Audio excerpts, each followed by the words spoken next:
se vivemos tempos desafiadores, é fundamental que cada um de nós que estamos no caminho de busca a um estado desperto, possamos entender que papel e tarefa nos cabem em tais tempos. Não estamos aqui reunidos num local físico, mais unidos ainda em outros campos e espaços e provavelmente tempos, por acaso, nem tampouco por diletantismo. Se aqui estamos, é porque já somos movidos por algo que ainda não move o coletivo, mas que move o mundo. E jamais deixará de movê-lo.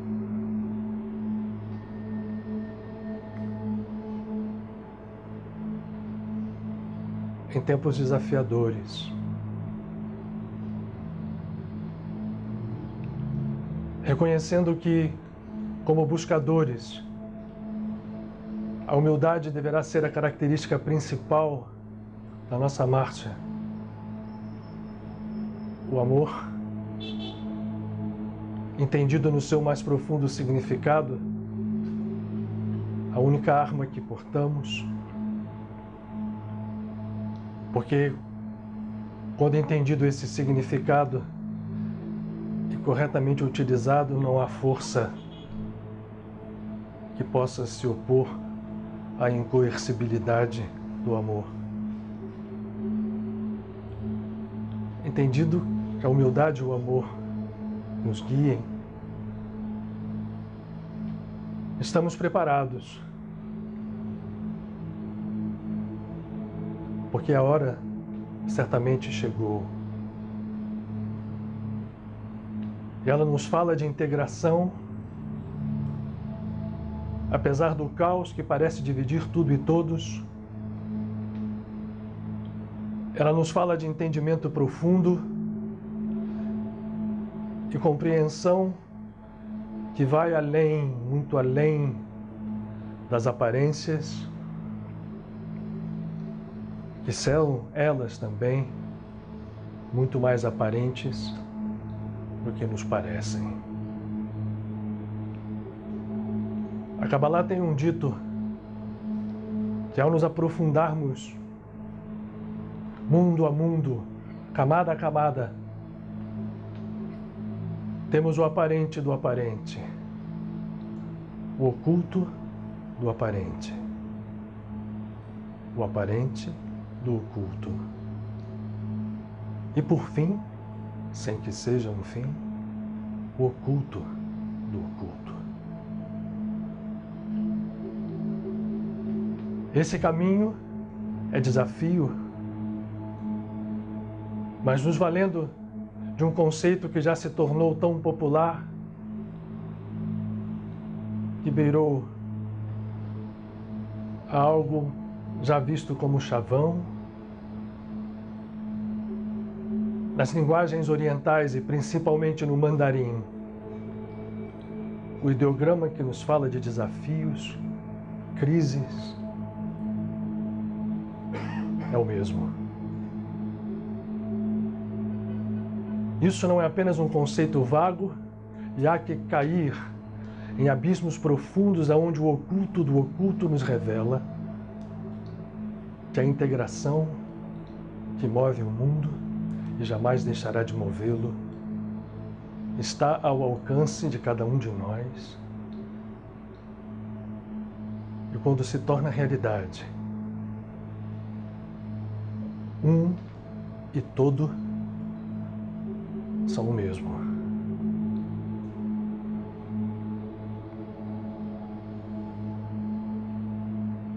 Vivemos tempos em que somos chamados a integrar, a fazer de muitos a unidade, a fortalecer amor e humildade, a deixar de lado, pouco a pouco, tudo aquilo que nos iludiu relativo ao ego, que caiu no tempo e no espaço, para que possamos recuperar o conceito verdadeiro da unidade, que transcende os dois e, portanto, nos fala do que é eterno.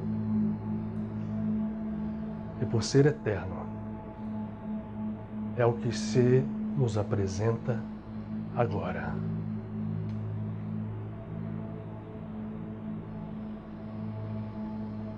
Poucas palavras,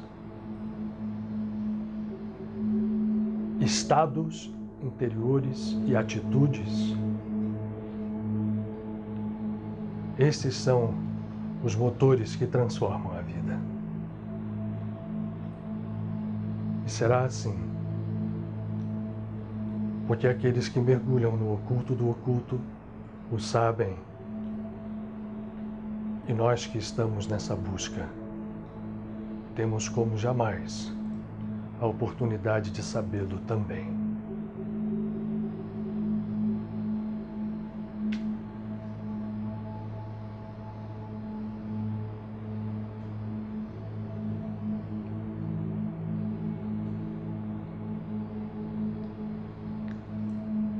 Tempos de desafio, tempos de beleza,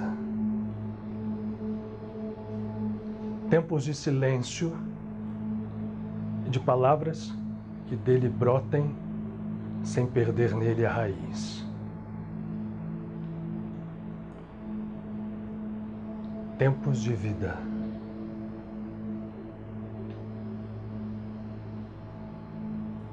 Onde a morte será por fim banida,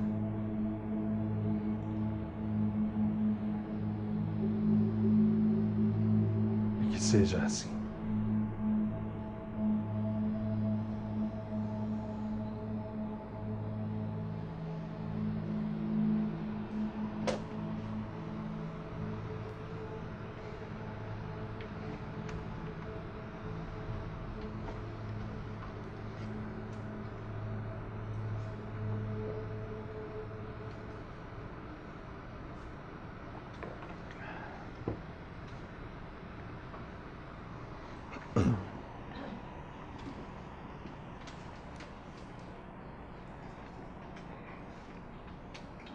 Boa noite a todos, muito bem-vindos a todos os de sempre, os amigos que voltam e nos alegram com a sua presença, e os de primeira vez, né? Sempre usar ao menos um.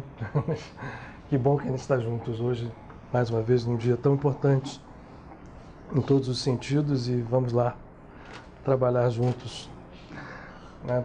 Nunca deixando de lembrar que aqui o que a gente tem é um trabalho, não uma conversa, uma palestra de conteúdo.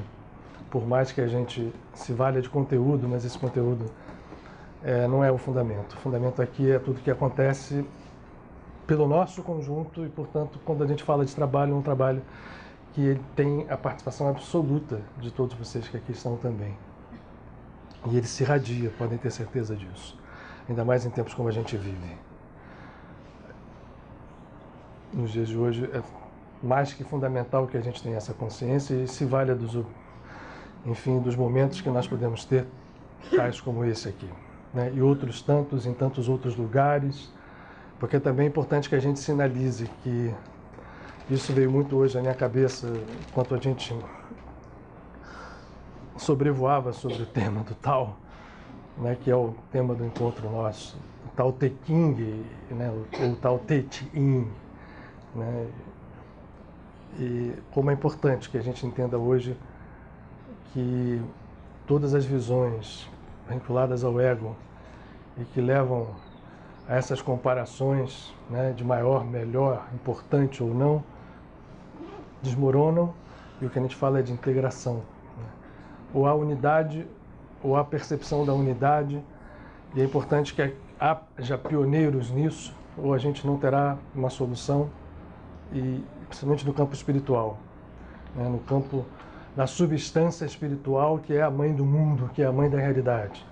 Então, mais do que nunca, nesse campo, nós precisamos desse entendimento. E, portanto, não faz sentido, né, a gente querer reivindicar papéis ou importância, ou deixar de ter importância.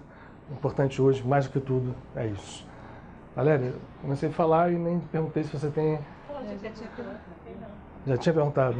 Eu não vi aqui. O Otto também não está hoje. Não. Tudo bem. Então vamos nós. No espírito da casa de Padre Pio, a gente tem tido sortes, entre aspas, que nos colocam reunidos em dias sempre muito especiais. E a gente está hoje, né, num dia especial e como temos falado aqui, repetido aqui, anunciado aqui nos últimos meses, tentando dar uma visão e esse é uma das coisas que para nós é fundamental aqui na casa, sem que a gente vincule isso a qualquer ismo, porque um dos fundamentos dessa casa é que a gente tenha realmente uma integração e unidade, que não nos prendamos a ismo nenhum.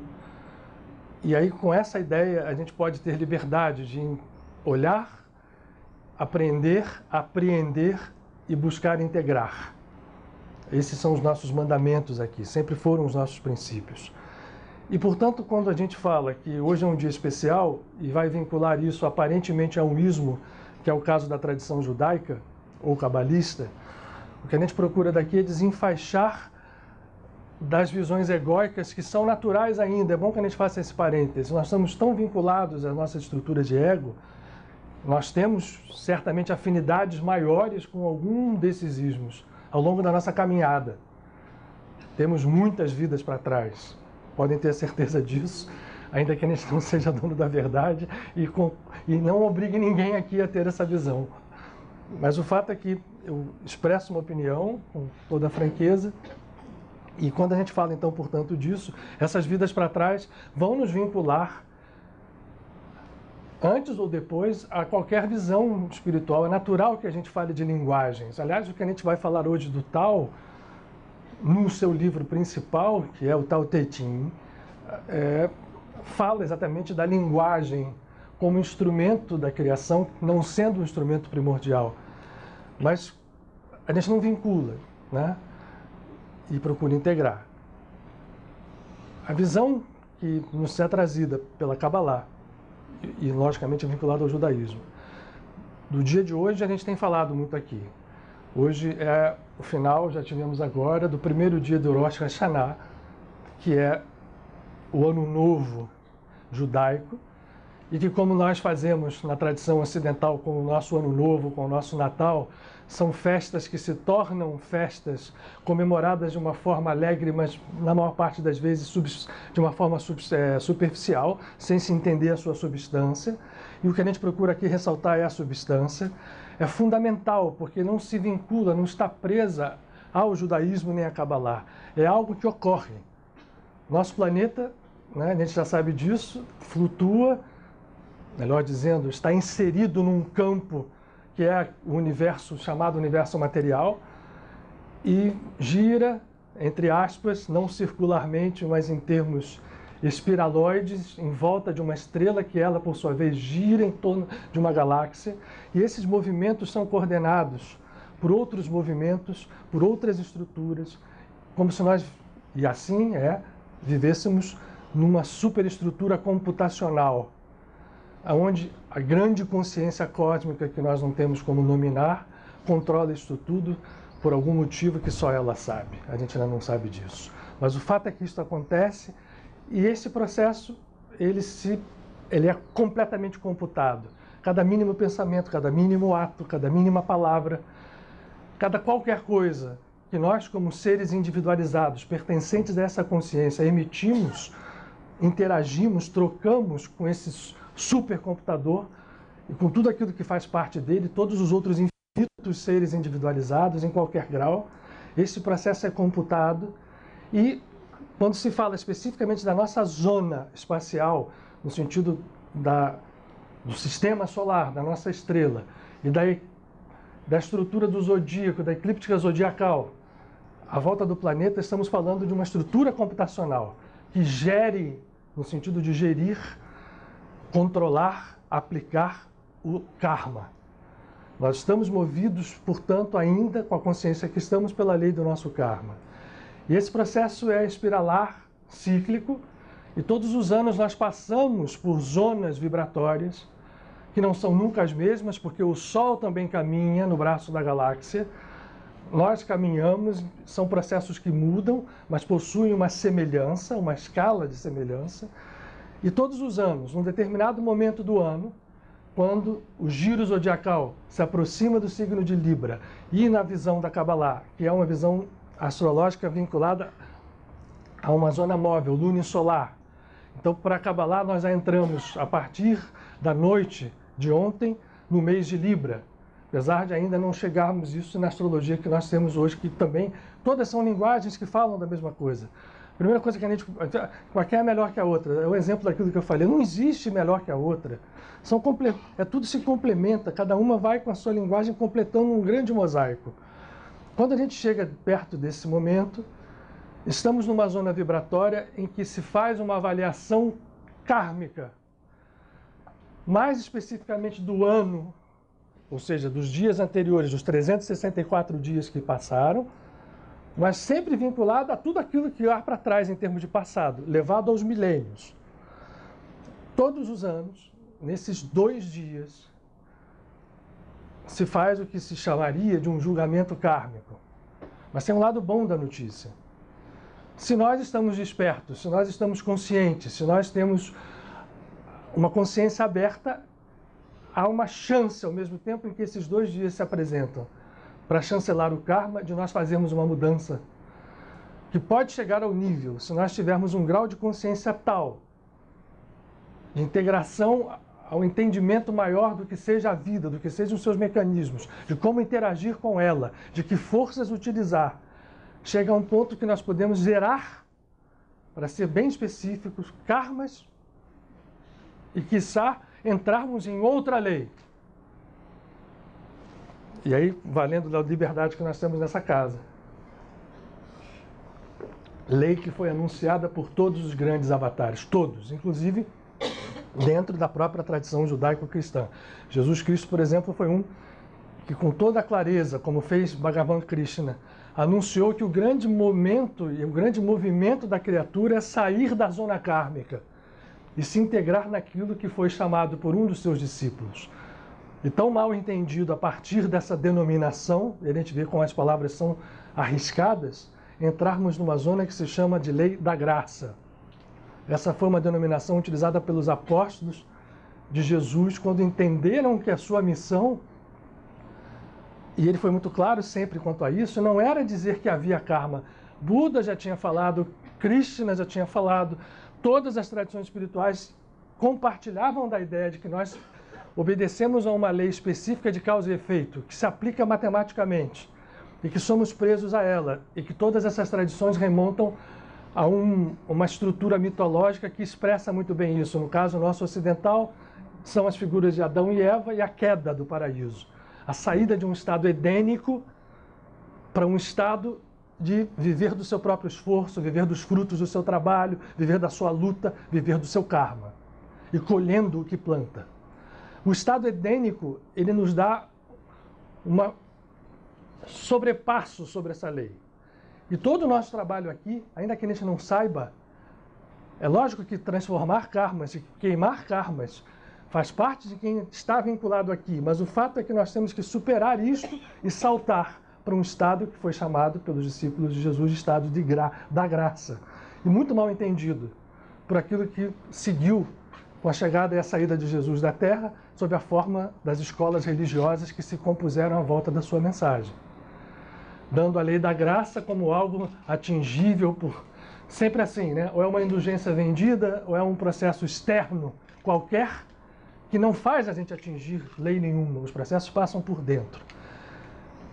E hoje, e até amanhã, no final do dia, no pôr do sol, nós estamos nesta fenda, porque nesses 2 dias, o que acontece nesta volta espiral em torno do sol?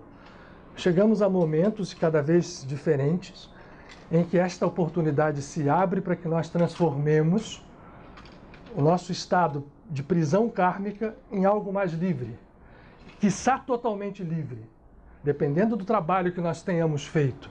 Por isso, a nossa preparação diária, por isso a preparação que se dá no mês anterior, que nós estivemos aqui contando para vocês, o mês de Elul, o mês de Virgem, que nas suas palavras, nas suas letras hebraicas, significa Ani ledodi vedodi, eu sou do meu amado, o meu amado é meu, onde a entrega de amor por completo da criatura ao seu Criador faz com que essas estruturas kármicas se dissolvam. Nós estamos num tempo sem tempo, esses 2 dias de hoje. Começaram ontem e terminam amanhã. O Rosh Hashanah, que significa em hebraico a cabeça do ano, é o ano novo da criação ou da recriação humana. Se faz uma ligação, para se entender isso, com a criação de Adão e Havá, Adão e Eva, no paraíso, e os dois, no momento inicial, num estado edênico completamente integrado, completamente harmônico, viviam assim. E, inclusive, antes, né, eu sempre faço essa ressalva aqui, porque eu bato muito nessa tecla para aqueles que leem a Bíblia e não prestam atenção, que entendam. Eu não dei nem boa noite para o pessoal da internet, um dia eu vou aprender isso, né, gente? Desculpa, por favor. Vocês estão integrados aqui, o boa noite foi para todo mundo, menos para vocês. E hoje a gente não tem nem o celular para ficar olhando e lembrando, a gente melhorou aqui de padrão, e aí o fato... Mas sintam-se abraçados também, e integrados a gente. Adão e Eva estavam absolutamente unidos. E quem lê a Bíblia vai ler no primeiro capítulo do Gênesis, que no dia que o homem foi criado, o 6º dia, simbolicamente, da criação, ele foi criado macho e fêmea. E Deus viu que isso era bom. Foi criado assim. Quando aparecem as figuras de Adão e Eva, no primeiro momento ainda estão assim, num outro estado, mas ainda integrados. E o que eles fazem? Comem o fruto de uma árvore do conhecimento do bem e do mal. Teoricamente, quando a gente lê essa frase, a gente diz assim, por que eles foram castigados? Se eles foram conhecer bem e mal, alguma coisa está completamente incoerente nessa frase. Essa frase é paradoxal de propósito, porque quando se conhece o bem e o mal, aquilo que está integrado faz isso. Os polos se afastam e o que é bem ou mal passa a ser critério de escolhas egóicas.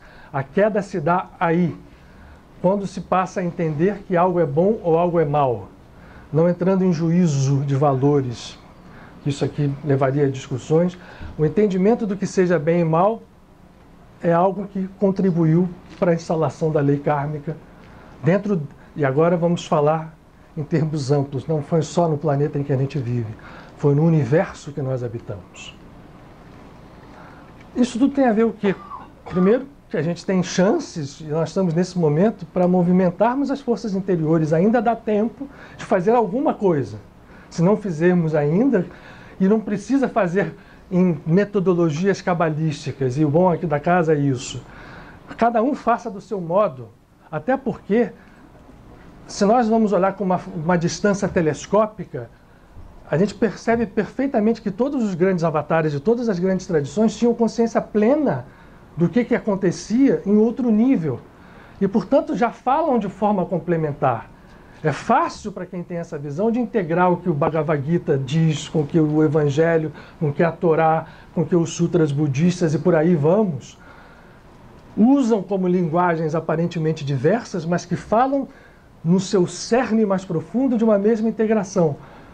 Até porque todos conhecem esse processo, e hoje a ciência nossa nos ajuda, né? Apesar de hoje ser um pouco vulgarizada, a própria visão da física moderna nos ajuda a entender esse processo com uma outra linguagem, mas que é interessante para a nossa civilização ocidental, como ela está.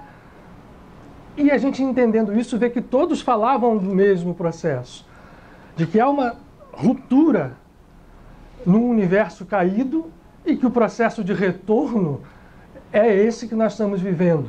Como individualidades, e nós somos uma individualidade extremamente complexa. Nenhum de nós acredite que a nossa consciência parcial física é a nossa consciência. Se quiserem, do próprio Freud, lá no século XX, no início, mostrou com clareza sendo materialista. Se nós vamos mais profundos, nós sabemos que nós temos várias personalidades funcionando ao mesmo tempo, que nos coligam a estados que nós já vivemos, que vamos viver, passado e futuro, se dissolvem nesse processo, desde Einstein, quando mostra que o tempo é elástico, que o tempo não passa, que o contrário, o tempo é um processo de conceito e que vai muito mais em relação à velocidade que nós nos movemos nessa grande consciência cósmica, criadora da vida como um todo, em todos os seus campos. E esse processo, quando nós conseguimos perceber isso individualmente, ainda que sejamos essa individualidade tão complexa, nós vamos nos integrando às outras individualidades e vamos percebendo que tudo aquilo que teoricamente nos faz ver separadas as coisas vai perdendo a sua função e a sua realidade. Todos falaram a mesma coisa, todos os grandes emissários vieram contando essa história para nós, vivendo essa história e mostrando, quando vivem essa história, o quão de poder é possível se atingir.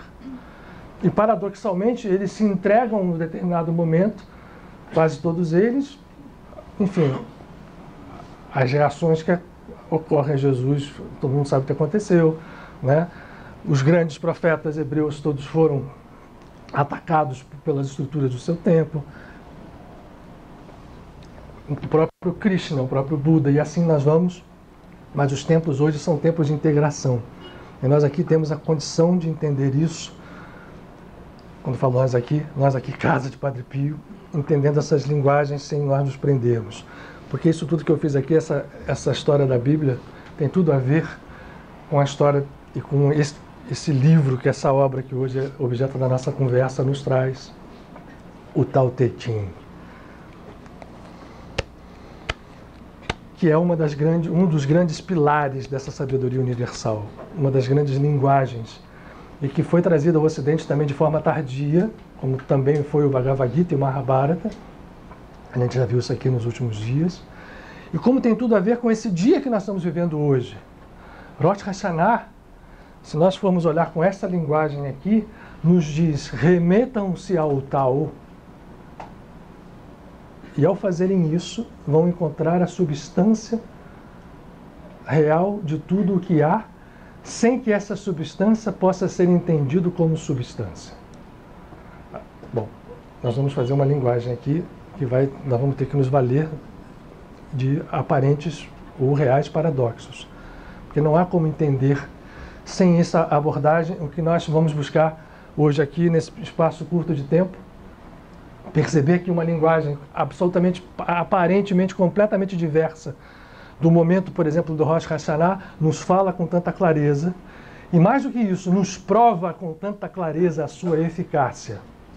A eficácia de uma abordagem espiritual é a grande chancela que nós temos e que não se está falando abobrinhas. Todos os grandes mestres nos mostraram isso.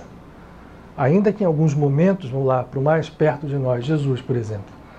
Jesus, que tinha essa consciência plena, que estava absolutamente integrado nessa unidade que está expressa aqui no símbolo principal do taoísmo.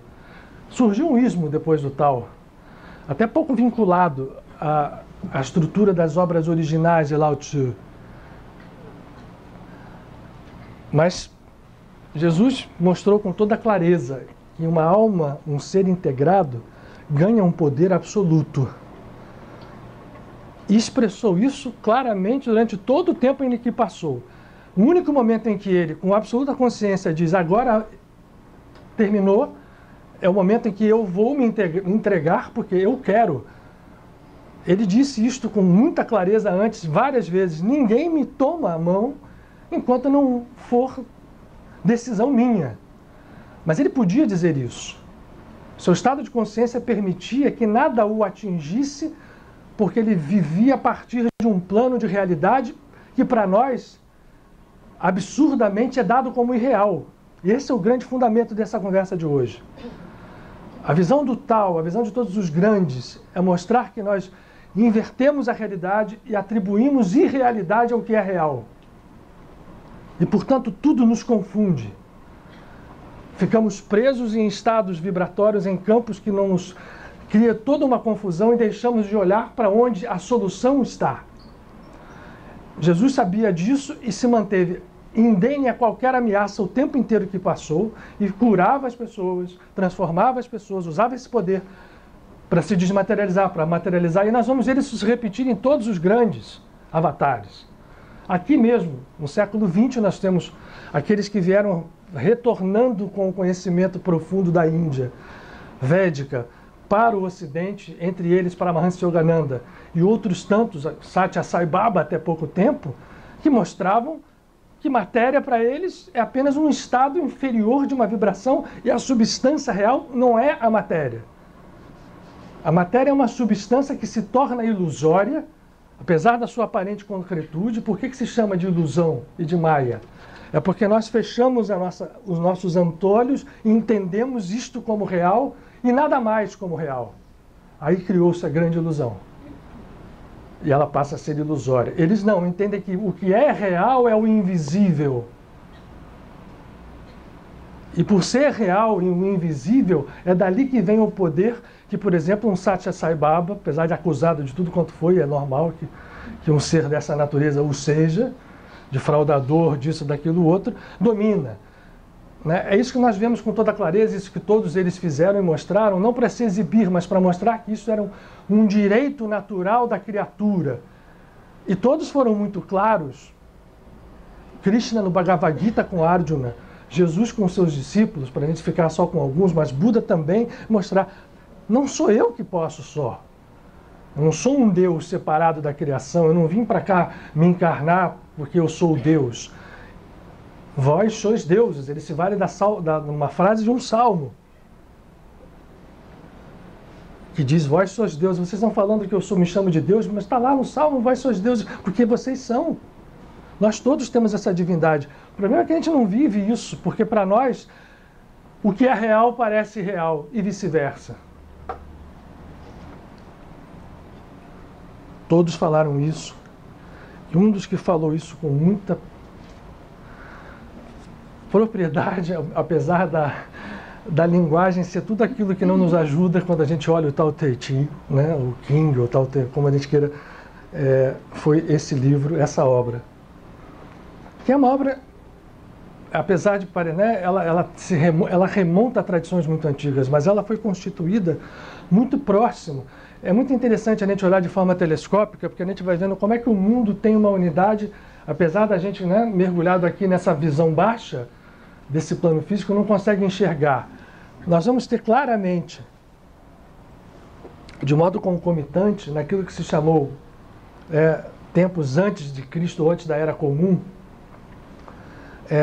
concentrados no tempo e espaço, a vinda de avatares muito importantes. No caso de Buda, Siddhartha Gautama e Lao Tzu. O chinês, o mandarim, ele, de todas as línguas, é a que fala mais da entonação. Se você não entonar, e certamente eu não fiz, certo? Não vão te entender, né? No Ocidente, por exemplo, é fácil de entender. Se você vai falar uma língua e você não entona essa língua, você pode falar a palavra certíssima e ele não vai te entender. A pessoa não vai entender se ela é um nativo daquela língua. Você vem falando tudo certinho, mas entonou errado, a pessoa não entende. Isso vai ao píncaro com as línguas orientais, que são estruturadas de forma completamente diferente da nossa semântica, da nossa gramática. Mas isso aqui eu já dei uma voada. Mas é importante porque as traduções para o Ocidente são impressionantes. Você não vê uma tradução do Tao Te Ching igual a outra. Mas o maior barato é que são todas iguais. Porque se você mergulha no que está por baixo, você vai percebendo o que estava querendo ser dito aqui. E essa história apareceu muito próximo. Ela apareceu no século IV, antes da Era Comum. 360, entre 360 e 320. A própria figura física, apesar de eu acreditar que ele existiu mesmo, Lao Tzu, né, o grande mestre, o velho mestre, ouve essa pessoa porque a gente tem dados de um outro mestre contemporâneo dele, um pouco mais velho, chamado Confúcio. Em chinês, mandarim é mais ou menos isso. Que tinha uma visão bem diversa da dele, muito mais voltada para algo mais parecido com uma visão ocidental, em que a ética entra como uma força coordenadora das coisas. Ele cita em obras dele, chamados Analectos, ele cita a figura de Lao Tzu e partes do Tao Te Ching. Então a gente entende que essa figura existiu, e o ensinamento que está aqui é uma coisa... Eu sou apaixonado, literalmente apaixonado pelo que está aqui, porque fala de uma coisa que a gente tem que ter como premissa, e principalmente nos tempos de hoje. E a física, principalmente a física quântica, tão vulgarizada hoje em dia por pessoas que não sabem muito do que estão falando, ela veio mostrar com tanta clareza que o que está aqui faz parte dessa verdade universal abordada de tantas formas, de tantos jeitos. Tanto que um dos primeiros livros dessa chamada visão integrativa da física, chamado Tao da Física, talvez vocês tenham todos lido isso, que foi uma grande revolução dos anos 70, do Fritjof Capra, né, aquele físico que começou a mostrar que essa história que está posta aqui, esse símbolo tão simples, com tanta força dentro dele, tinha algo a ver com tudo aquilo que a física estava trazendo da obscuridade, sem que revelasse, porque, como dizia o Einstein, no mundo talvez existam 2 ou 3 pessoas que entendam com completude física quântica. E o Einstein, que era muito brincalhão, todo mundo conhece aquela foto dele, disse: entre eles não estou eu. Porque ele se bateu muito contra certas coisas que depois foram revividas por um outro físico, eu falei o nome dele aqui porque eu referencio muito, chamado David Bohm, em relação à causalidade. Mas o fato é que a física quântica mostra como nós vivemos em estados de equilíbrios dinâmicos, de coisas que aparentemente não têm relação causal, portanto se atribuem uma aleatoriedade, quando você consegue encontrar, e aí aqui ajuda, essa é uma das visões que ajudam muito, a entender que as coisas estão por trás, e muito por trás da aparência e da linguagem. E que você pode, num mergulho profundo, corajoso, dentro de um estado desafiador de consciência, entrar numa percepção que a linguagem depois passa a se subordinar a você. No fundo, esta é a grande mensagem do Tao, ou do que se chamou depois taoísmo. Se constituiu uma religião em cima disso aqui, que não tem muita... Né, o taoísmo hoje tem rito, tem uma opção de coisas. Né? Tem um ainda no Cosme Velho, né, um templo, que as pessoas se valem, mas se valem com estruturas, mas aqui não.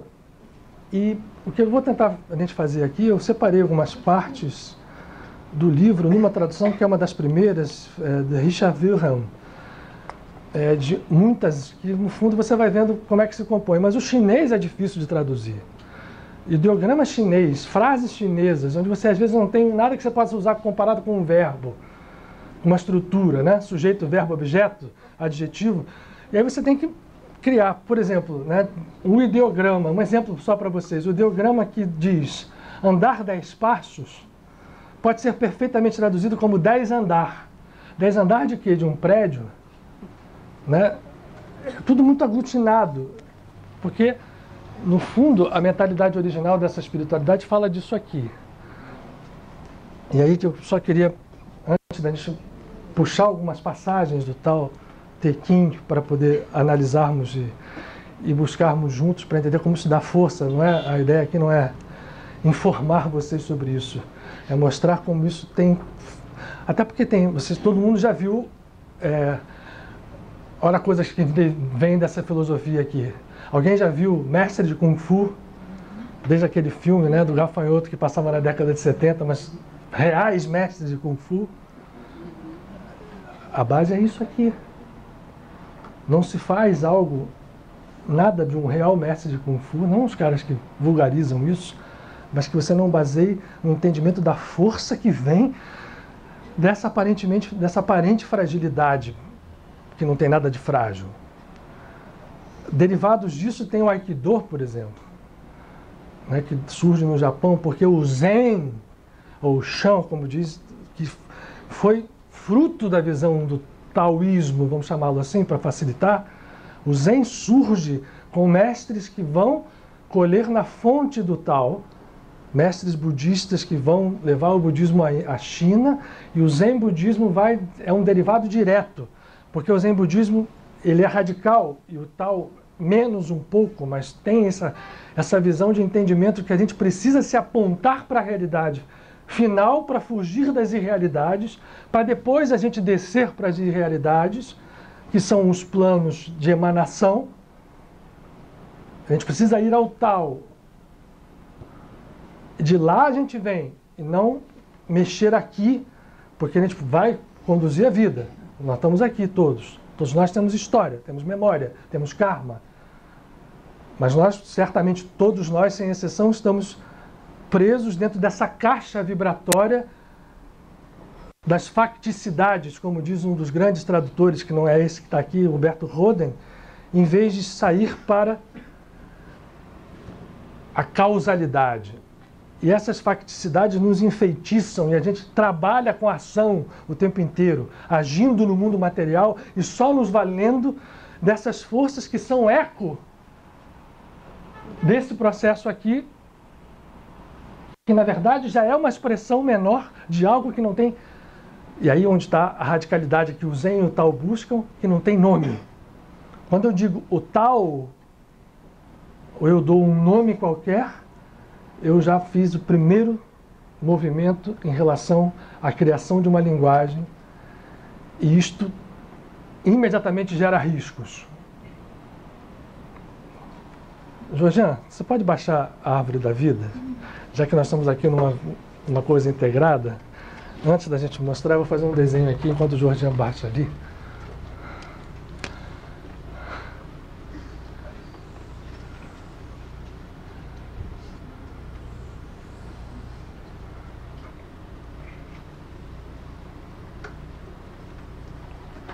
Vou usar o método da minha filha de colorir, tá? Só não vou passar das barreiras como ela ainda passa. Esse aqui é o preto.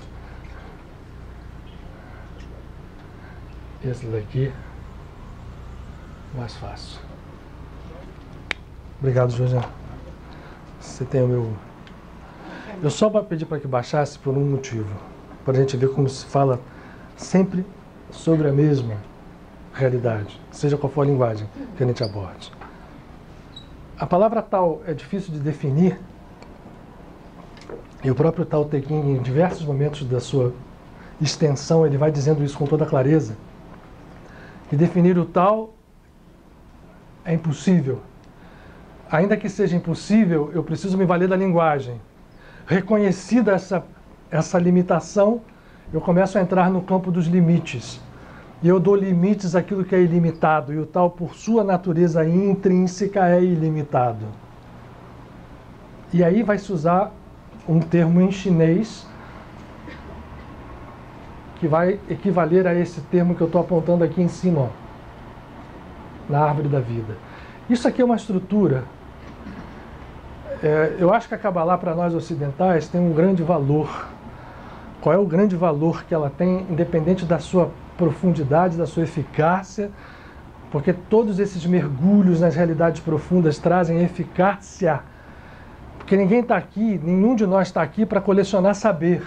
Nós queremos ser felizes, nós queremos transformar a vida nossa e certamente queremos transformar a vida daqueles que vivem conosco, se possível a vida do mundo inteiro.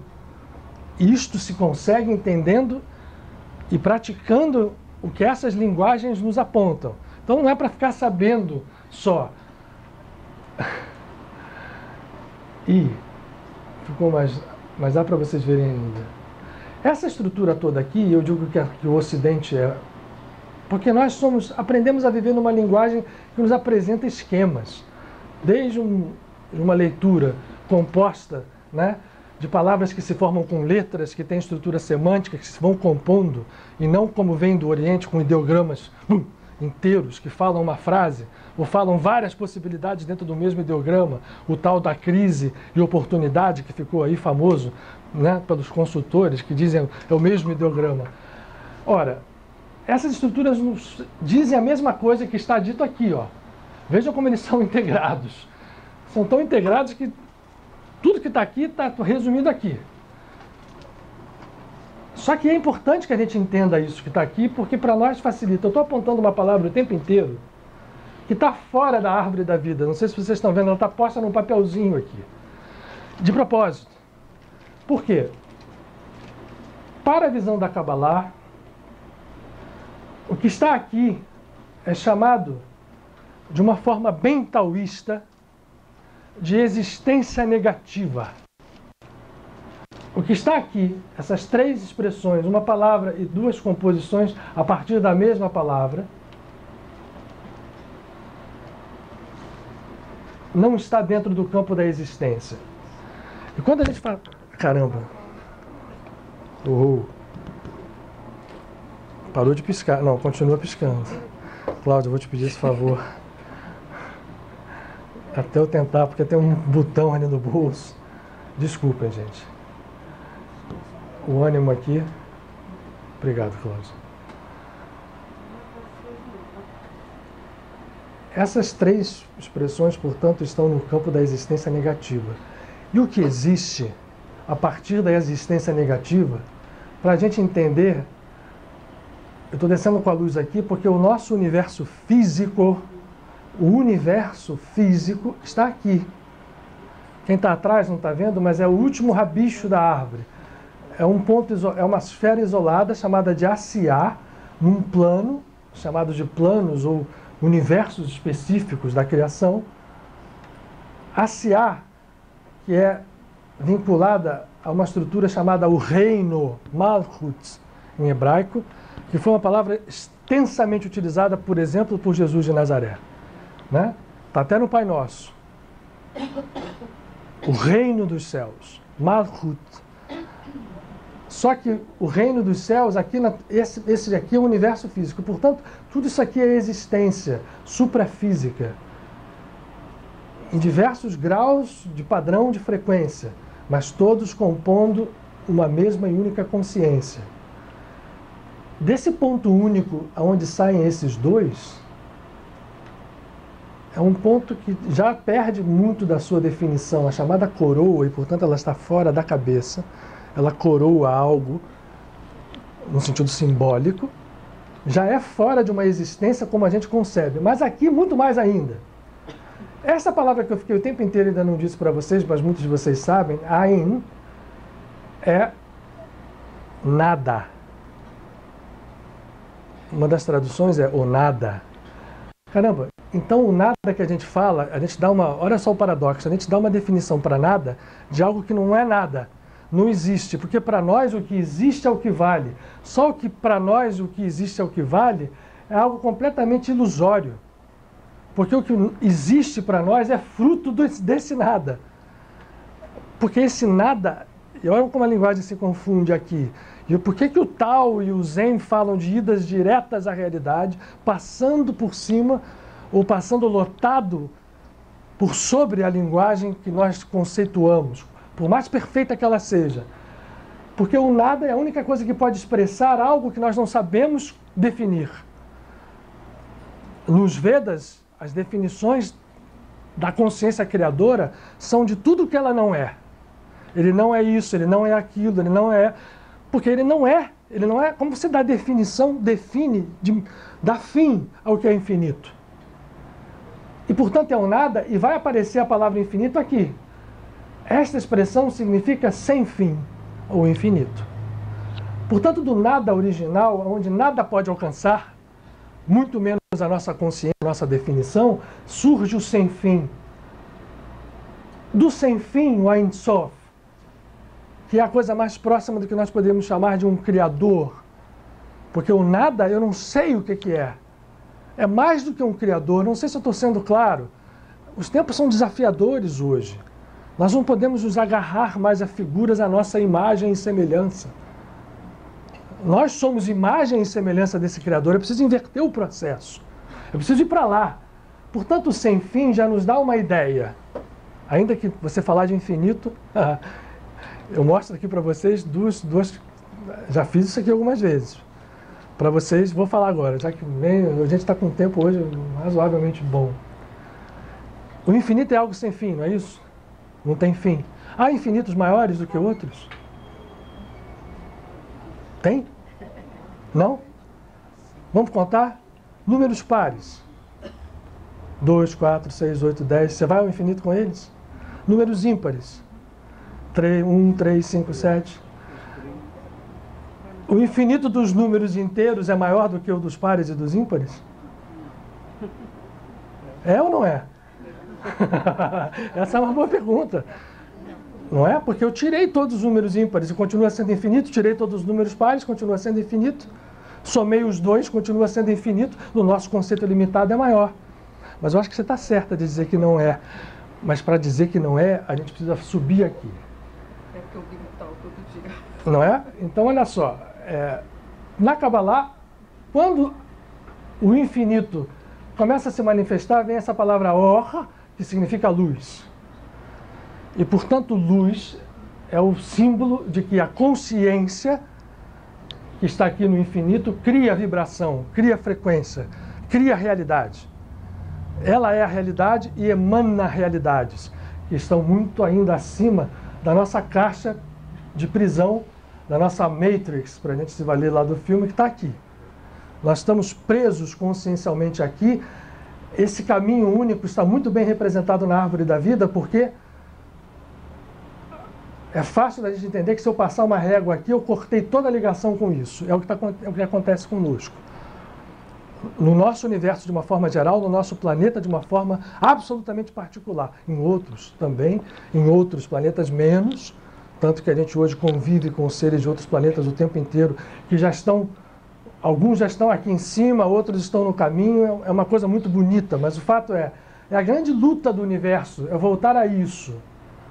E a gente pode fazer isso sem ter que fazer grandes esforços. Essa é a boa notícia. O esforço que a gente tem é só compreender e viver isso aqui. Viver com uma perseverança, eu não vou falar de Kabbalah aqui, todos esses estados são estados de conexão, e esse uno que está aqui, a única coisa que eu vou dizer, essa coroa, ela gera o pai e a mãe. O pai, a quem Jesus se referia o tempo inteiro, e a mãe, o útero universal, aonde a tradição hindu muito se firma sem abandonar o restante, mas que é realmente daqui da mãe que se cria. Tudo em realidades, aqui estamos falando não estamos falando do universo físico antes do universo físico, ele vai aparecer aqui. Só que isso tudo está ligado. Olha que beleza, eu acho esse esquema interessante, porque essa linha reta aqui, central, mostra que a conexão potencialmente jamais se perdeu e jamais se perderá. Como aqui, a mesma coisa, voltando ao tal. O símbolo do Teiji, ele nos dá sensações imediatas ou percepções muito imediatas, afora do que a gente concede quando medita, ou quando procura fazer essa mesma subida ou essa mesma reintegração. Porque no final das contas, se eu olho pela linguagem da Kabbalah, o que eu vou fazer, no final, é integrar aqui, para depois integrar aqui. Aqui, no Teiji, tá, a bateria que está fraca? Mas aqui, vocês estão... Está aqui. Está aqui mostrado para vocês. Uma sensação imediata de movimento. Se a gente se concentrar um pouco, a gente pode imaginar que essa história se alterna como um giro horário, em que essas duas aparentes metades, elas se integram no movimento contínuo e perpétuo. O movimento, portanto, é fruto de algo que vem do nada, ou que vem do tal. A gente vai ler daqui a pouco passagens do tal para que a gente possa nos confundir um pouco. Vocês não vão pensar que o tal vai explicar. Vai jogar é mais pergunta.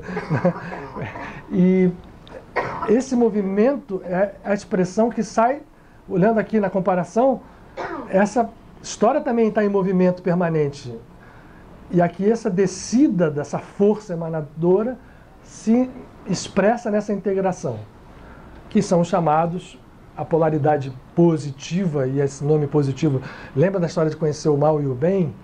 Um dos exemplos mais claros que eu vejo de você conhecer mal e bem e chancelar mal e bem é você chamar de positiva uma coisa boa e negativa uma coisa ruim. Quando o dia e a noite, né, o frio e o quente, o yang, que é a representação dessa força, que está aqui posta em branco, seria o positivo, e a gente chancela o bom, porque o yin, e tem tal yin, tem tal yang, se desdobra porque as abordagens são muitas, para cura inclusive. Tal é uma grande, o taoísmo, né, tem que chamar de taoísmo, infelizmente, mas as abordagens a partir da visão do Tao promovem curas absurdas, e maior parte delas, se vocês querem saber, na verdade todas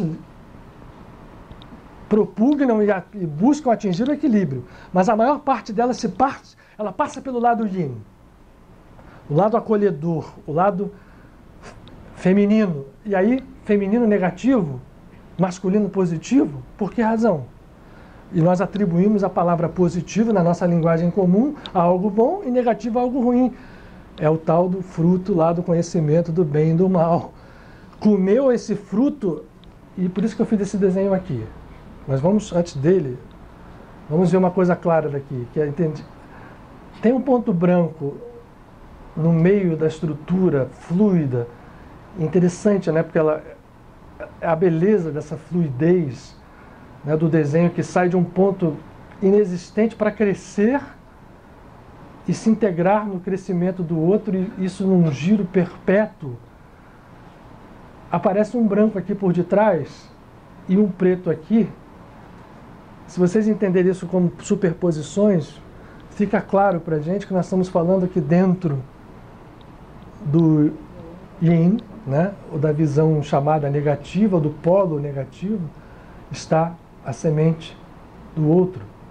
E, portanto, os dois são um só, e só quando a gente consegue enxergar, porque por baixo, olha aqui, ó, se eu imaginar que os dois são vazados, isso aqui está vazado e aqui está vazado, aparece aqui no meio do preto o branco e no meio do branco o preto, e a gente entende que por detrás as duas coisas são uma só, mas não é cinza.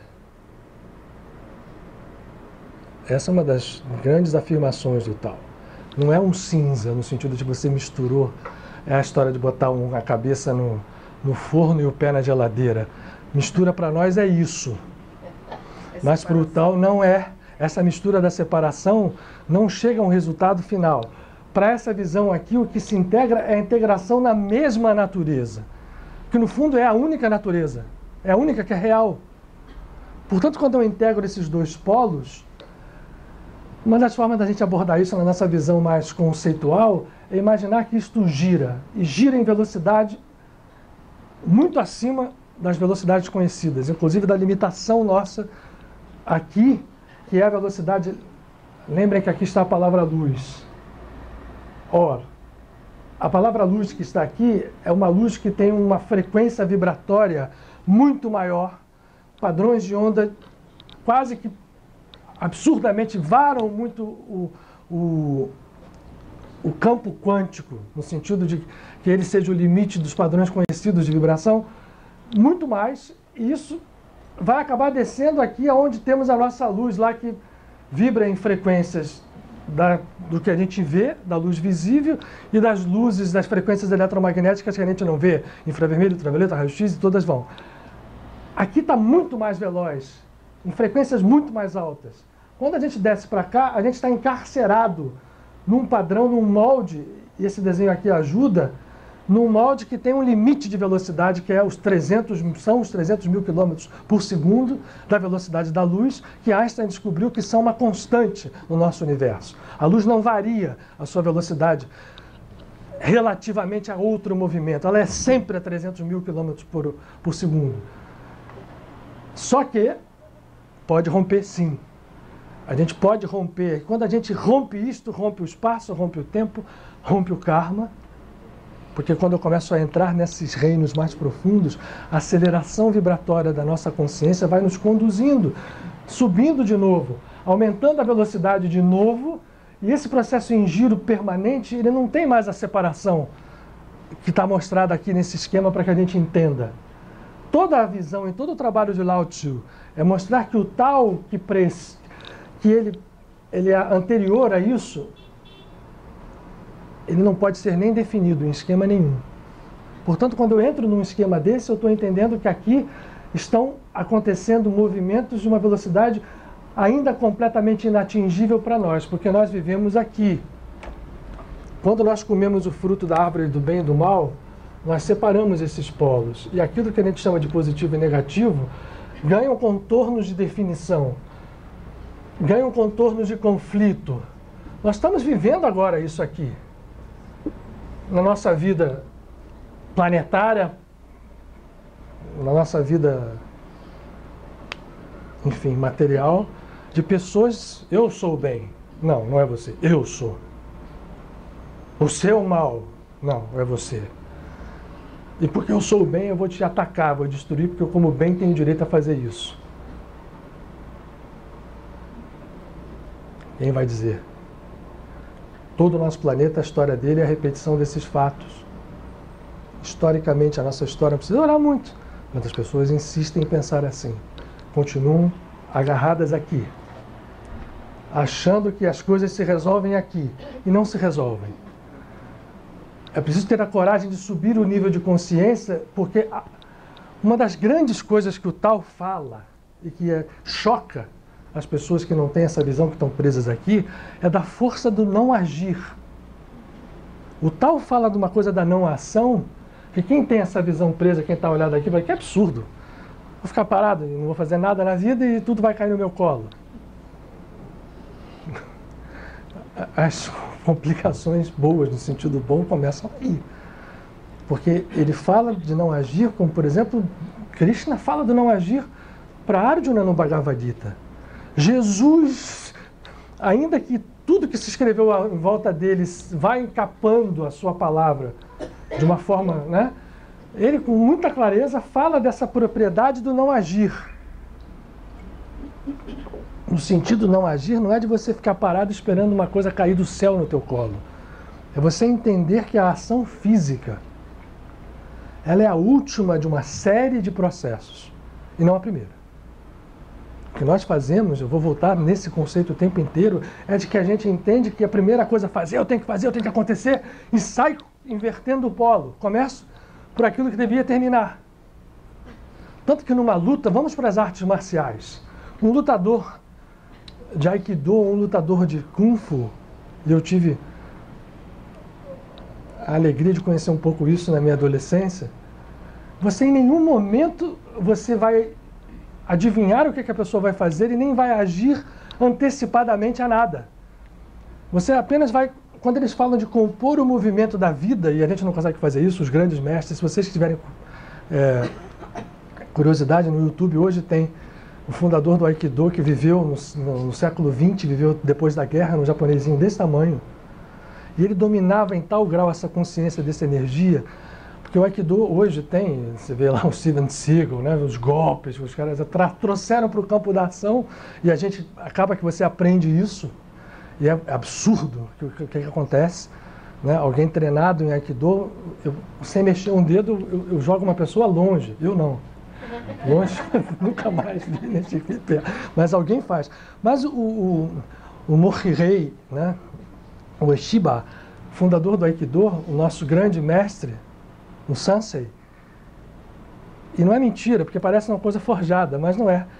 Dominava de tal forma o Ti, essa energia que movimenta e que a consciência domina, e que vai agir em qualquer coisa, numa luta ou num problema que a gente tenha, na nossa vida pessoal ou na vida de outro. Quanto mais profunda e mais mergulhada a consciência está na realidade divina, mais ela vai ser capaz de agir. Como é que age um santo? E na linguagem que ele quiser. Padre Pio, por exemplo. O que Padre Pio dizia? Padre Pio é o campeão da não-ação. Dessa não-ação que eu estou falando. Padre Pio fazia o quê? Ele se definia, eu sou um padre que ora. Porque a oração está fazendo exatamente o que a gente está fazendo. Volta lá para o Morihei. As pessoas atacavam ele, 10, ele fazia assim. Ó. Bum, caía todo mundo. E vinha todo mundo para cima dele e ele fazia assim e caía. Ele não encostava mais nas pessoas. E não era falso isso. Se vocês quiserem no YouTube, tem vários vídeos mostrando mestres de Aikido que foram seguindo. Hoje o Aikido segura em alguns pontos, mas degenerou, porque é uma luta marcial. Um lutador, que não acho que é proibido no MMC, no MMA, porque um lutador de Aikido dentro de um octógono, ninguém derruba o cara. Né? O sujeito que vai não vai ter graça, não vai ter aquela coisa que a gente gosta, né? Gladiador de volta, de sangue, de tudo mais, não vai ter. Nem começa a luta. Porque está partindo daqui. E aí, trazendo para o nosso normal de vida. Esse conflito que a gente vive aqui, essa separação do processo integrado, gera todos os males que nos acometem. E tudo, quando a gente fala de mal, é tudo aquilo que desequilibrado cria dor. Porque a dor é a reparação do desequilíbrio dentro dessa caixa. A dor, a doença, são todas estruturas. Eu, quando me formei em medicina, antes de me formar, quando comecei a estudar, como uma doença é estruturada? Por quê? Uma coisa tão caótica tem uma estrutura que eu consigo classificar, colocar num livro, saber como é que ela começa, se desenvolve e termina, ela tem um padrão.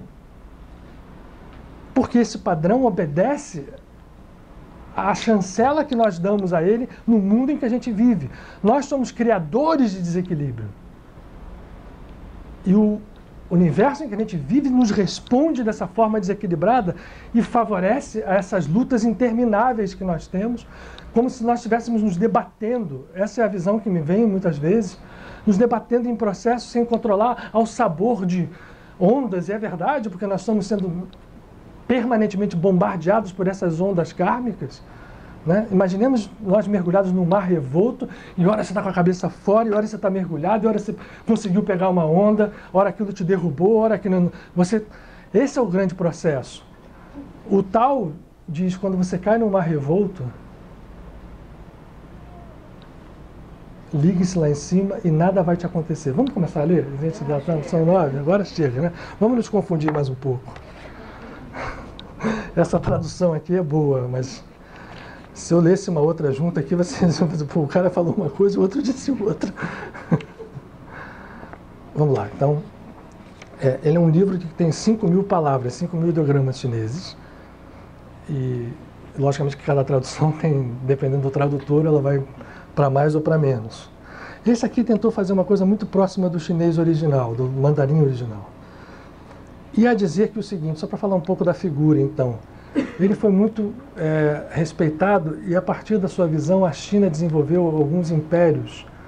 Nessa fase do século IV, né, antes da Era Comum, até o início da Era Comum, a China, vocês veem as construções que tem até hoje, quer dizer, os imperadores aplicaram de uma certa forma o Tao, e assim o Zen que surge, o Shan, como se diz, surge do Tao, foi levado para o Japão, e na própria, enfim, são civilizações extremamente poderosas.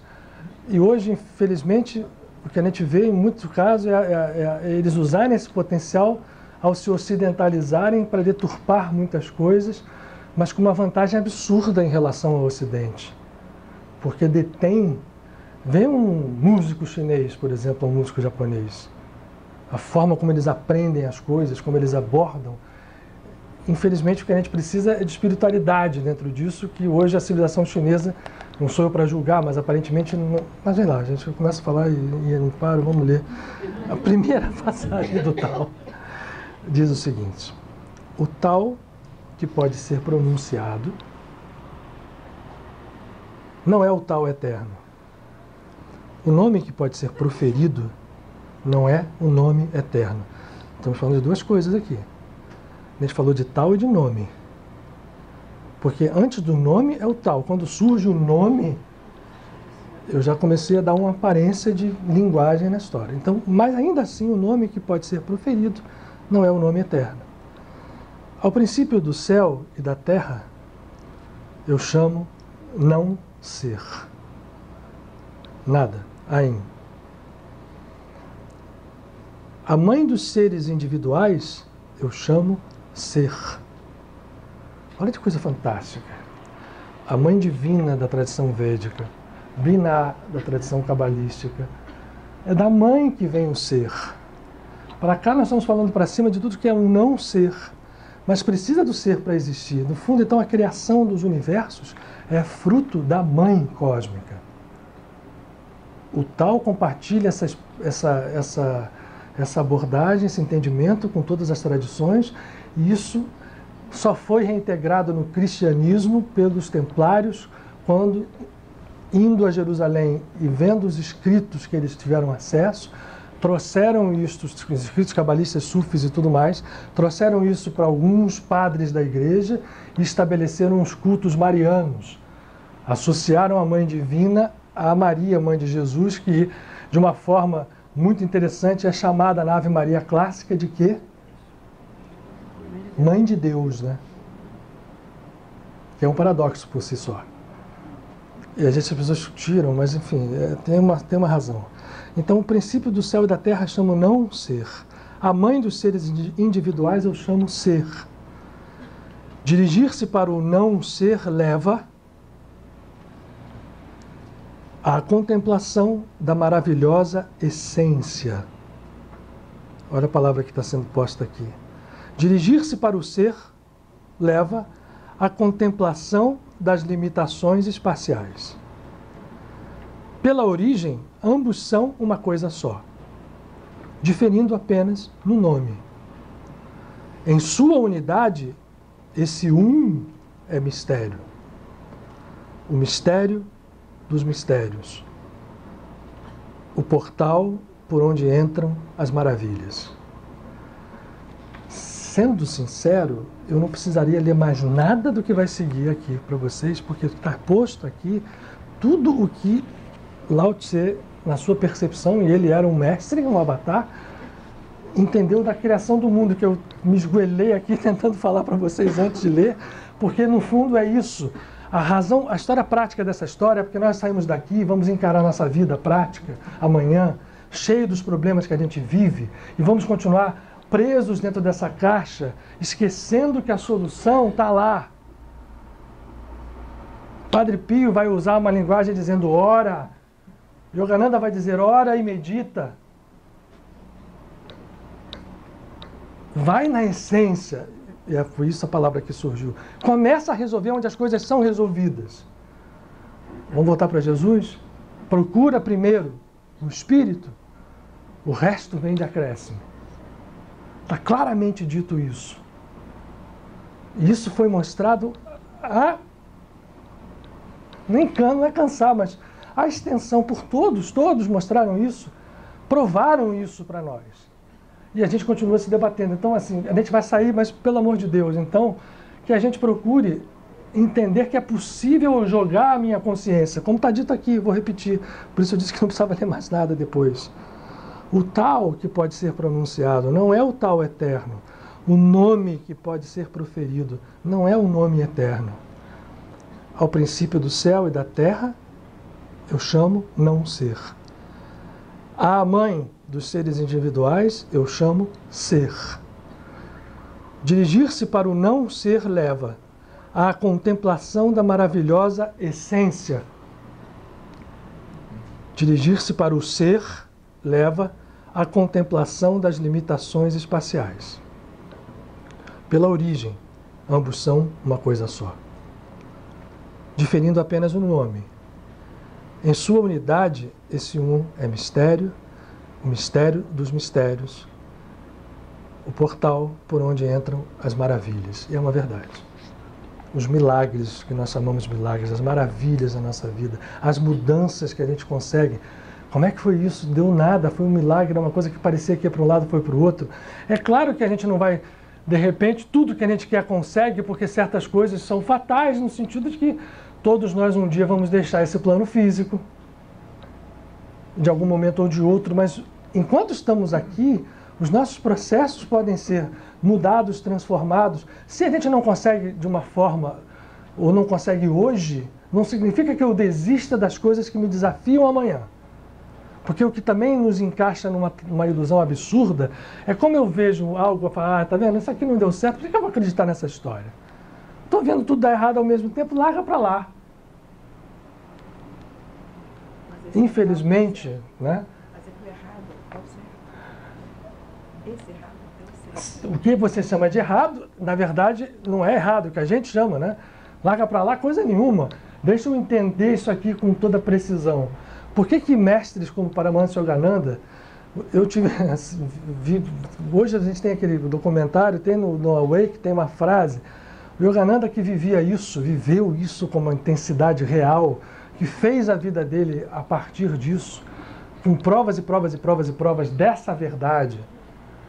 Ele falava com um jeito para as pessoas, e tem uma passagem dele no Awake, no documentário, em que ele quase soca as pessoas querendo botar na cabeça que isso era uma coisa possível, que era real, que não era uma fantasia espiritual e que nós não temos, portanto, nenhuma razão para nos acharmos condenados.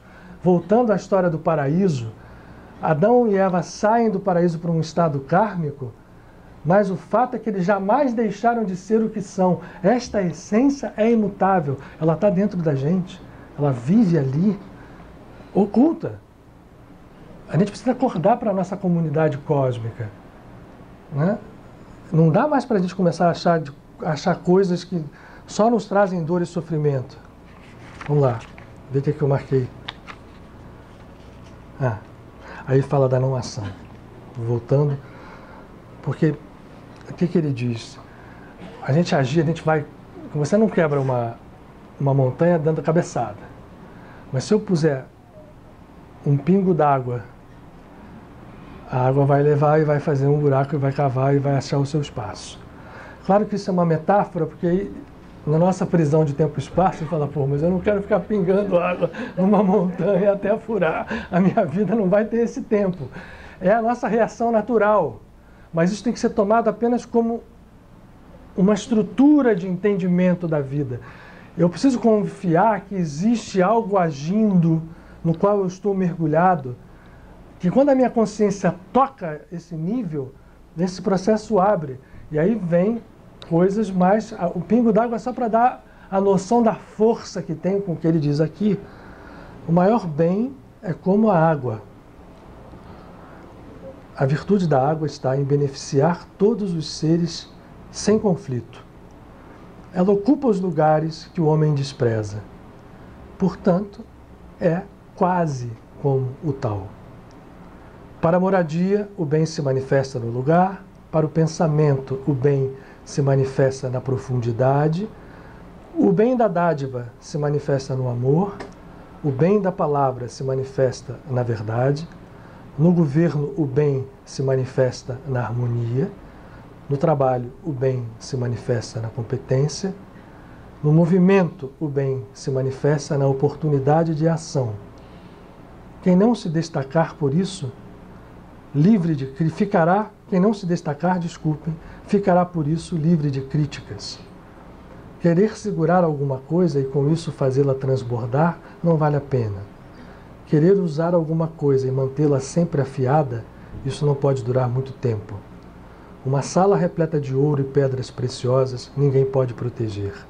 Ser rico e nobre, e ainda por cima arrogante, só isso já atrai a desgraça. Realizada a obra, é hora de se afastar. Esse é o tal do céu. Podia estar lendo o Bhagavad Gita. Né? Podia estar lendo o Evangelho, podia estar lendo a Torá. É o fato de você entender que a gente não é dono das ações, o ego não é dono das ações. Mas se nós estamos nessa consciência, a gente encontra algo muito maior do que o ego. Essa entrega traz algo muito maior. Mas quem acredita nisso? Quem experimenta isso? Quem prova a verdade disso? Nós estamos tentando. Eu acho que a gente está aqui, se nós estamos aqui é porque a gente está tentando, de alguma forma. Talvez não tenhamos conseguido em plenitude.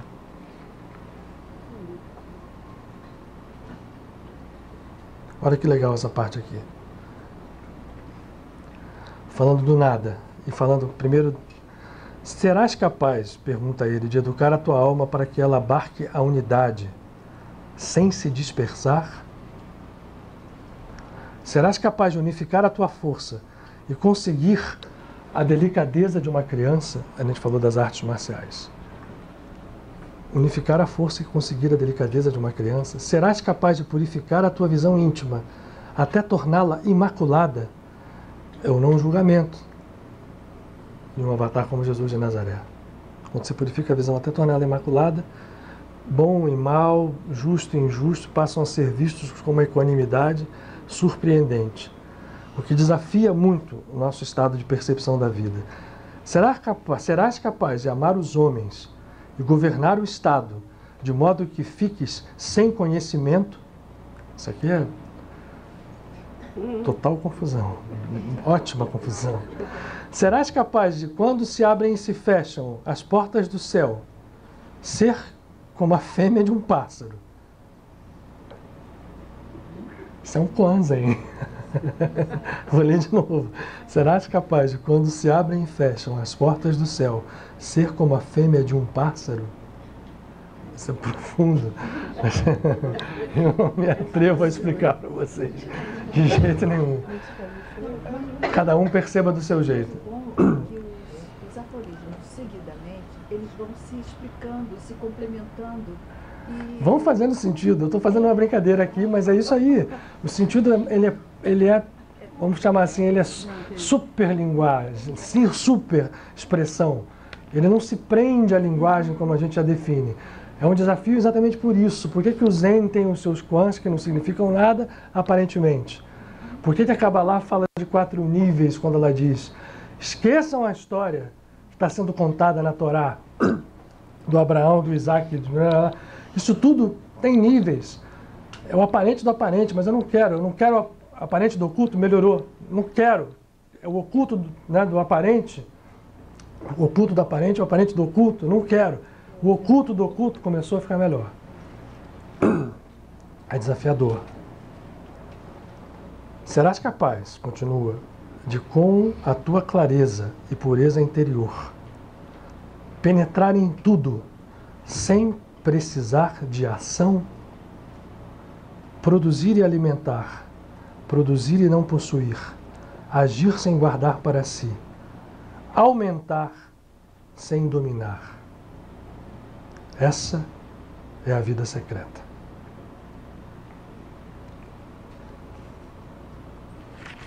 Vamos lá.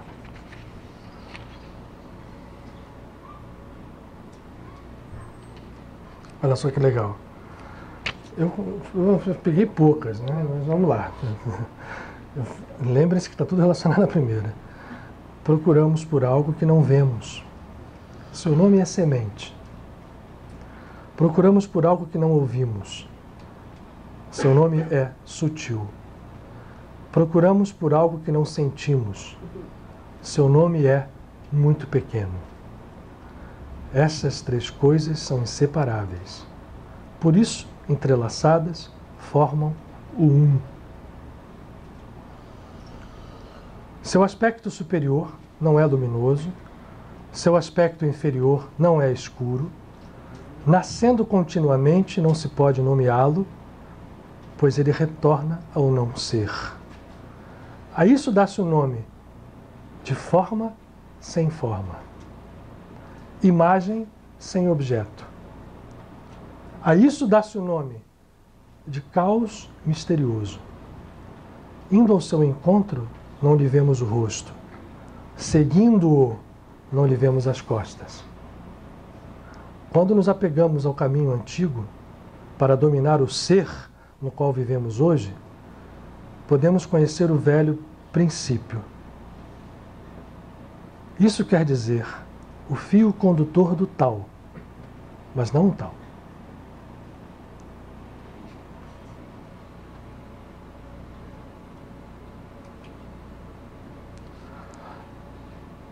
Os que em tempos remotos eram mestres eficientes, estavam secretamente unidos com as forças invisíveis. Eram tão profundos que não se podia conhecê-los, por não poderem ser conhecidos. Só a muito custo é possível descrever o seu aspecto exterior.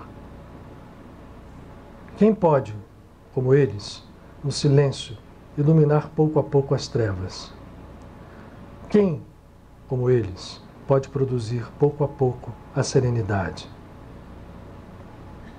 Quem permanece nesse tal, não deseja a abundância porque só por não ter a abundância é que ele pode ser humilde e assim atingir a realização. Quando fala de realização, depois ele vai falar da abundância aqui, nos paradoxos seguintes.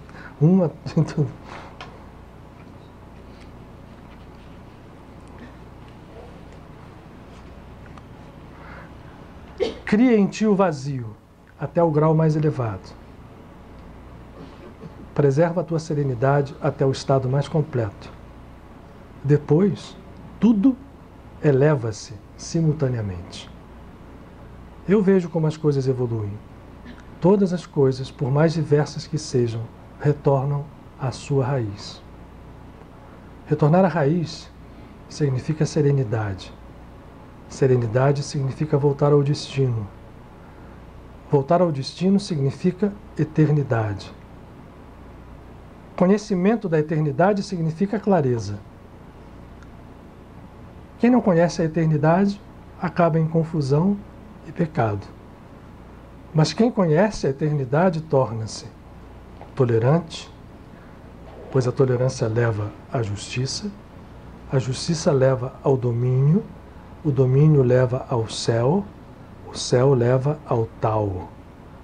E este, a continuidade. Durante toda a vida. Esse que conhece o Tao não corre mais perigo algum.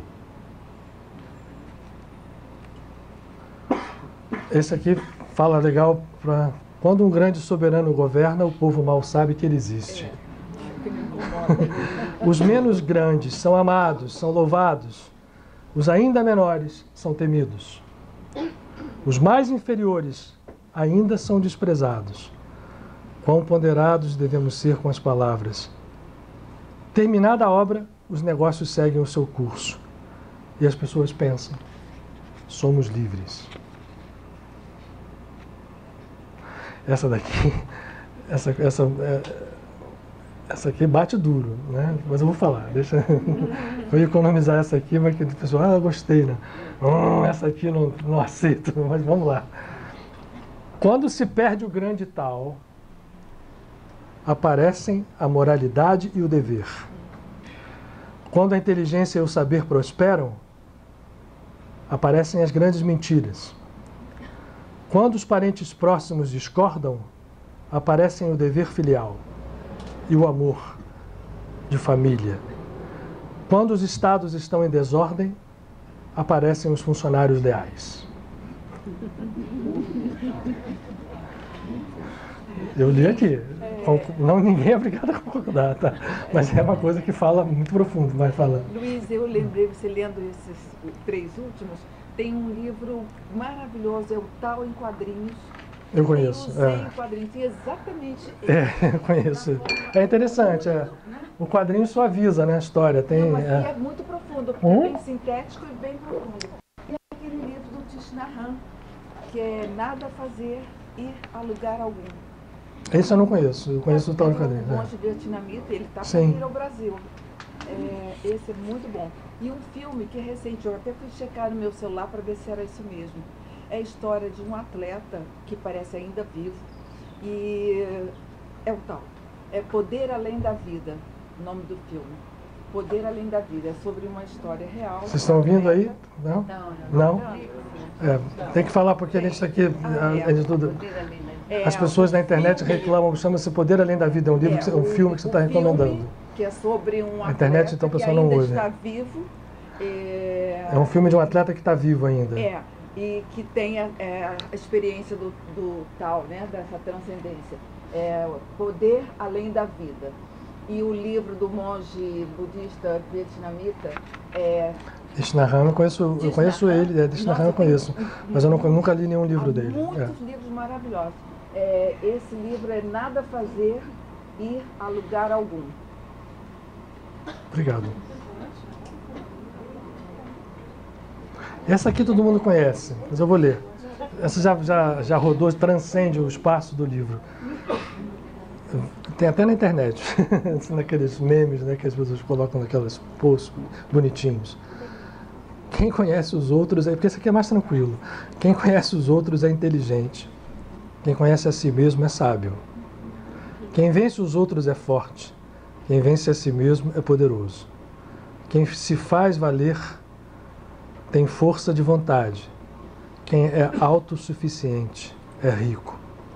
Quem não perde o seu lugar é estável. Quem mesmo na morte não perece, esse vive. O Otto já leu uma coisa parecida. O Otto... O tal como o eterno é de inefável simplicidade, apesar de pequeno. O mundo não ousa fazer dele um criado.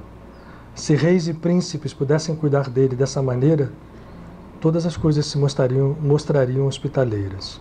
Céu e terra se uniriam para destilar um orvalho suave, e por si mesmo, e sem que lhes ordenassem nada, o povo encontraria o equilíbrio. Quando a criação começou, só então apareceram os nomes. Os nomes também atingem a existência e não sabemos mais onde é preciso parar. Se soubermos onde parar, não correremos perigo. Porque a relação entre o tal e o mundo pode ser comparada com os riachos das montanhas e com as águas do vale que se lançam nos rios e nos mares. E agora a última, que é, eu poderia ler a primeira e essa aqui, e a gente vai fazer imediatamente a comparação com essa história que se aposta, para entender que nós estamos falando sempre da mesma coisa. Portanto, não importa, e aí vou fazer um parêntese que aqui na casa, né, finalizando, a gente tem uma premissa absoluta de que as coisas aqui devem ser entendidas como integradas e não como separadas. Ninguém aqui pode abordar nenhum assunto, e nós temos várias pessoas abordando assuntos, mas todas são recomendadas a isso, fazendo valer o seu ponto de vista como algo superior ao dos demais. Essa é a regra áurea dessa casa, né? Nós todos estamos aqui mostrando aspectos de uma mesma realidade. E por último, então, o tal gera o um. O tal gera o um. O 1 gera o 2. O 2 gera o 3. O 3 gera todas as coisas. Eu poderia apontar para cá e dizer: o tal gera o 1. O 1 gera o 2. O 2 gera o 3. O 3 gera todas as coisas. Atrás de todas as coisas há escuridão, e elas tendem para a luz, e o fluxo da força dá-lhes harmonia. O que os homens detestam é o abandono, a solidão, a insignificância. E mesmo assim, príncipes e reis escolhem esses termos para se descreverem, porque as coisas ou são aumentadas pela diminuição ou diminuídas pelo exagero. Eu, também, ensino o que os outros ensinam. Os fortes não morrem de morte natural. Disso eu quero fazer o ponto de partida para o meu ensinamento.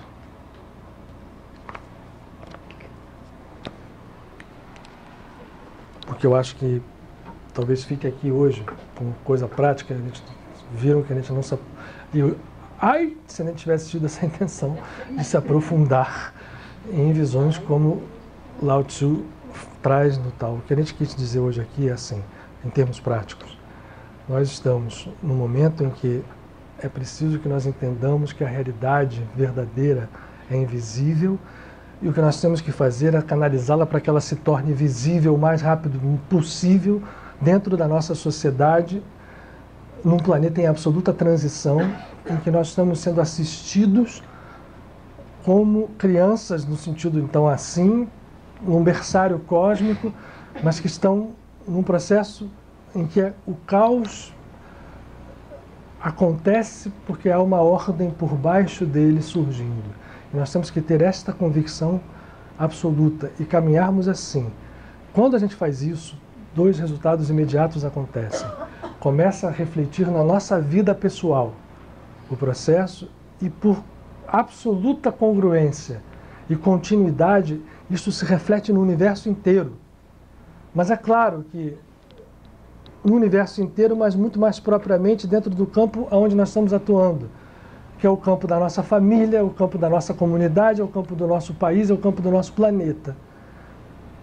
Mais intensamente, é como se eu jogasse uma onda, e para traduzir isso na linguagem de ondas, eu jogar uma pedra no lago, as ondas mais intensas vão ficar perto daquele centro. Esse movimento central em nós gera essas ondas que vão atuar em outras consciências que vão se estender ao infinito, mas o mais intenso, porque a gente está preso dentro desse padrão, vai ser na proximidade nossa. Então, que a gente entenda isso e passe a focar o nosso ponto central de trabalho no não agir. Não é para que a gente não haja, é para que a ação que decorra do não agir tenha o poder que tem o mestre numa luta marcial. Eu não preciso fazer grandes movimentos.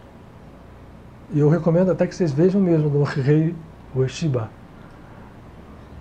esse mestre Sansei do Taekwondo. Aikido. Oh, se falar isso, um mestre que chamar de Taekwondo, o cara mata. Porque ali se mostra o poder que reside oculto na nossa natureza mais profunda. E se a gente pode compartilhar esse poder com as outras pessoas, com amor absoluto, incondicional, a gente subiu muito o padrão. Desculpem, gente, hoje acabou que... Vamos fazer a nossa final meditaçãozinha. Nossos últimos 5 minutos.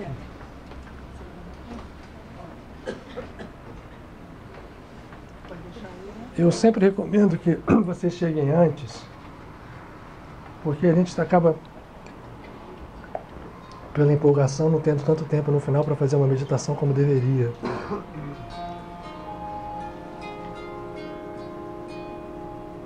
E estando aqui antes é uma oportunidade sublime de, em conjunto, a meditação em conjunto, ela sempre é sinérgica. Vamos então respirar.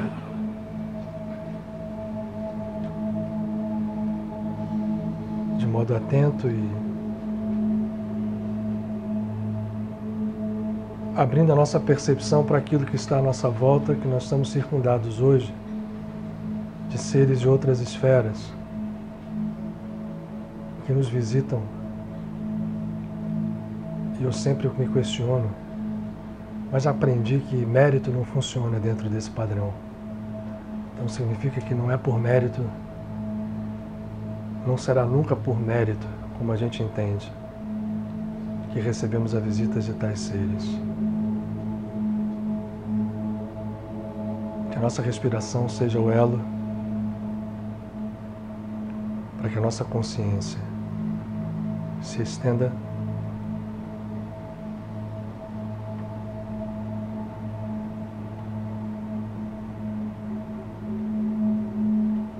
e nós vamos percebendo que o infinito reside também dentro daquilo que aparentemente é finito e limitado.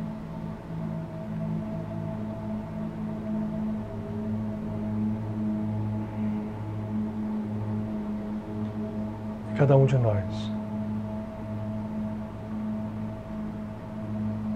nesse mergulho que é ao mesmo tempo um voo,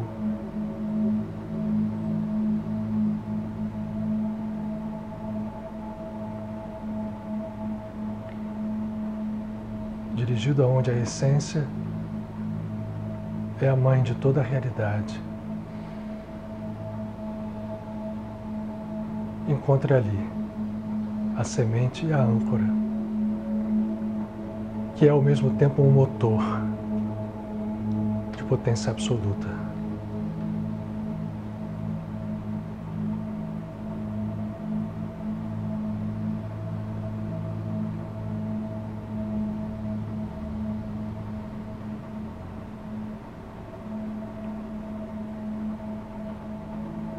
E a luz da nossa percepção parcial e a treva se fundem numa grande luz.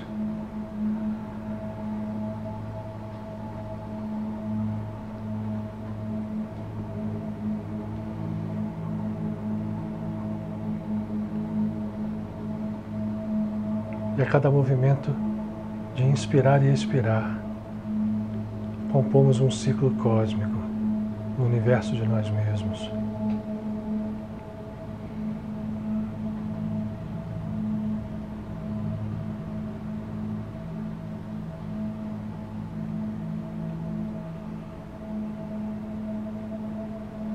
Conectados a esses irmãos, temos um vislumbre do estado edênico,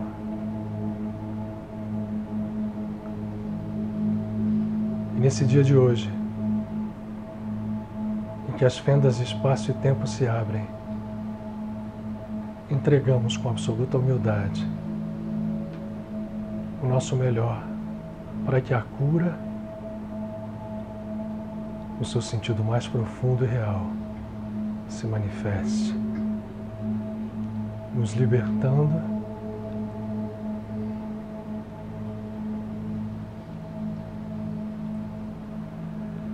abrindo o caminho de retorno à raiz, à essência, à realidade, de onde nós nunca, em verdade, saímos.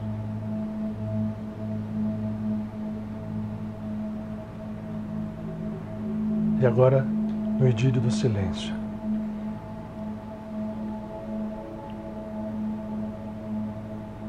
no amor que brota espontâneo, nos façamos um.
Que esse um perfunda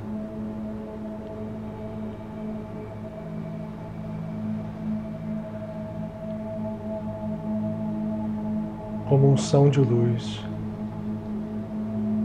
tudo em nós e tudo através de nós.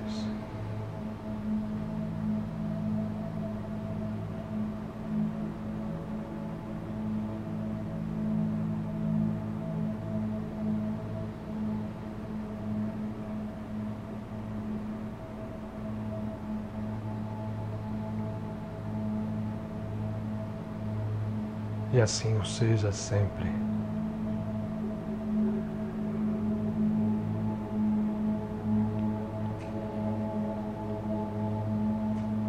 E assim o seja sempre.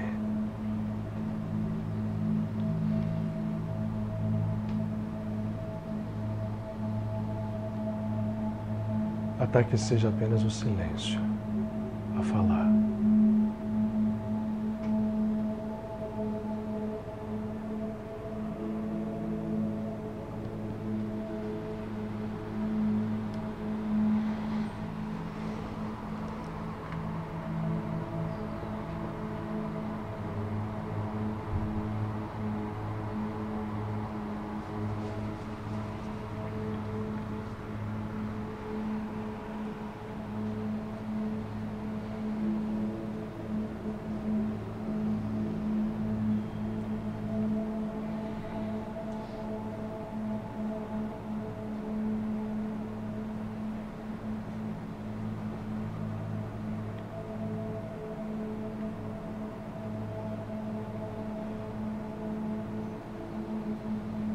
Gratidão a todos aqueles que aqui estão. Reverência profunda.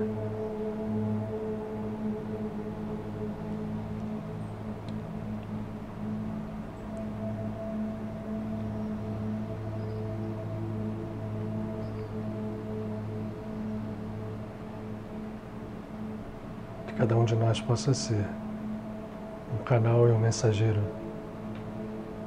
vivo e fiel.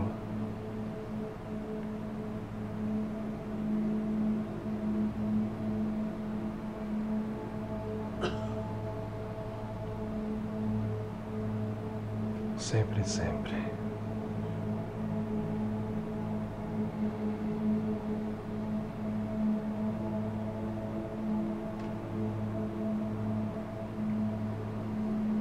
Espalhe essa luz onde seja necessário. Cura os inconscientes e que nós não nos percamos da busca da consciência. A cada dia, um pouco mais abertos os olhos, mais firmes os pés, mais intenso o nosso coração, mais silêncio a nossa palavra.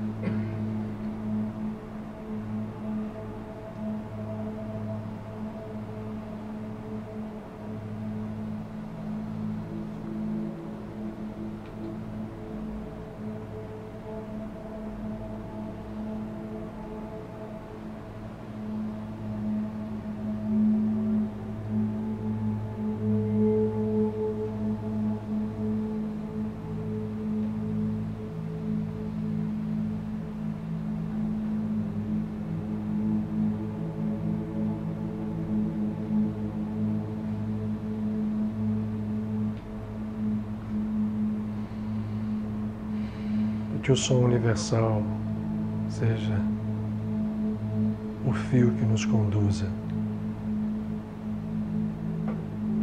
ao indizível, ao tal.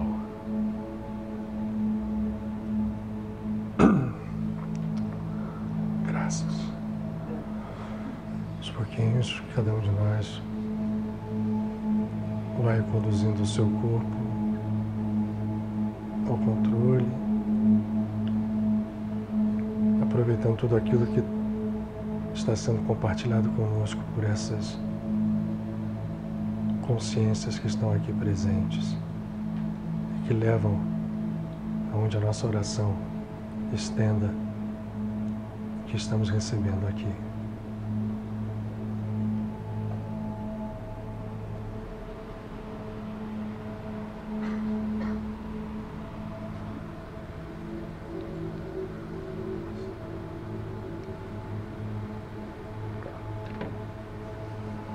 Obrigado a todos. Paz e uma ótima semana.